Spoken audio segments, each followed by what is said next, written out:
What would you do if you were in a situation where you wanted to end your life? If knowing what you know now, let's say 10 years ago when you were a younger soldier, what would be the best thing for a person to do in that situation? Grab this fancy hi-fi thing, high speed thing you have in your pocket, and start calling. That's it.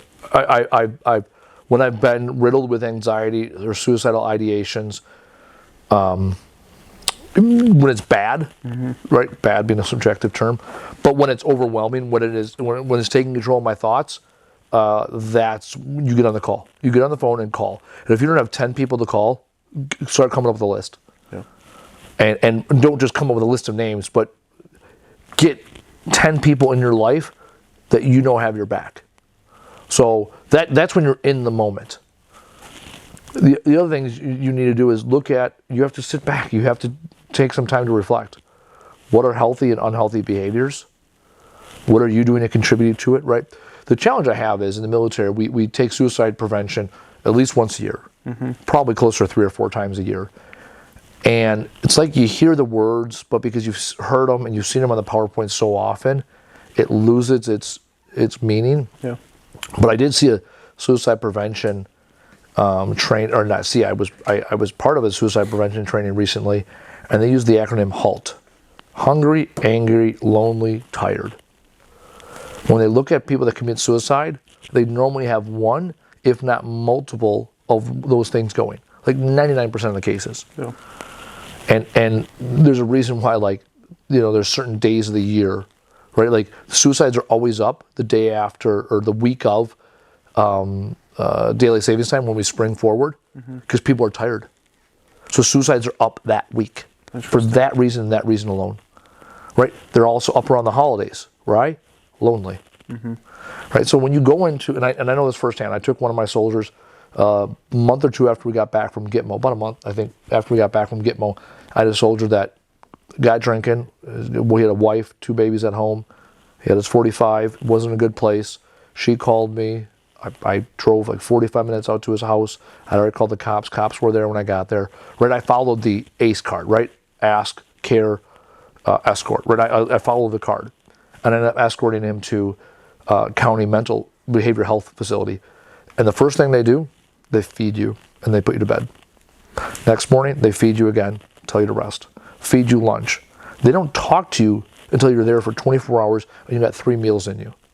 And you have ample time to rest. Because when you're hungry and you're tired, you're not thinking logically.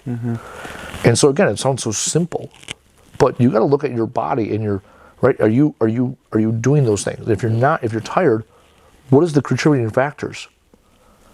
Now, if you're dealing with big demons, PTSD, whatever, depression that's keeping you up at night, you gotta work through that. Yeah. So start there. If you're lonely, start calling people. Be okay with a little rejection, but you call enough people, people will not hang you out. Yep. Right? And you're angry, what are you angry about? Right? And when you're hungry, it's not just, right, it's obviously physical hunger, but make sure you take care of yourself.